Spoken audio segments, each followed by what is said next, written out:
Hello, രേഖാചിത്രം എന്ന ചിത്രത്തിൻ്റെ ഏറ്റവും പ്രധാനപ്പെട്ട പ്രിവ്യൂ റിപ്പോർട്ടാണ് ഇന്നൊരു വീഡിയോ ഭാഗത്തെ. വീഡിയോയിലേക്ക് മുൻപ് വീഡിയോ ലൈക്ക് ചെയ്യുക, ചാനൽ സബ്സ്ക്രൈബ് ചെയ്യുക. ജനുവരി മാസം ഇനിയും ധാരാളം ചിത്രങ്ങൾ അങ്ങോട്ട് OTT റിലീസ് ചെയ്യാൻ പോവുകയാണ്. നമ്മുടെ ചാനൽ ഭാഗം പരിശോധിച്ചാൽ നിങ്ങൾക്ക് കാണാൻ വേണ്ടി സാധിക്കുന്നതായിരിക്കും. ആസിഫ് അലി, അനശ്വര രാജൻ, മനോജ് കെ ജയൻ എന്നൊക്കെ പ്രധാന കഥാപാത്രങ്ങളായി ജനുവരി 9 റിലീസ് ചെയ്യുന്ന ചിത്രമാണ് രേഖാചിത്രം. എല്ലാ സിനിമാ പ്രേമികളും ഒരേപോലെ രേഖാചിത്രം എന്ന ചിത്രത്തിൻ്റെ ഓരോ അപ്ഡേഷനും അറിയാൻ വേണ്ടി ഏറെ ആകാംക്ഷയോടെയായിരുന്നു കാത്തിരുന്നത്. ഫൈനലി ചിത്രത്തിൻ്റെ ആദ്യ പ്രിവ്യൂ റിപ്പോർട്ടൊക്കെ പുറത്തുവന്നിരിക്കുകയാണ്.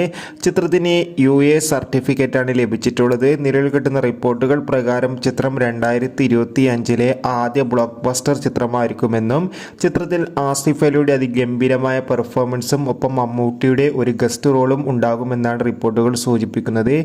AI മമ്മൂട്ടി എത്തുക. എന്തായാലും കാത്തിരിക്കാൻ നമുക്ക് ചിത്രത്തിൻ്റെ കൂടുതൽ അപ്ഡേഷൻ അറിയാൻ.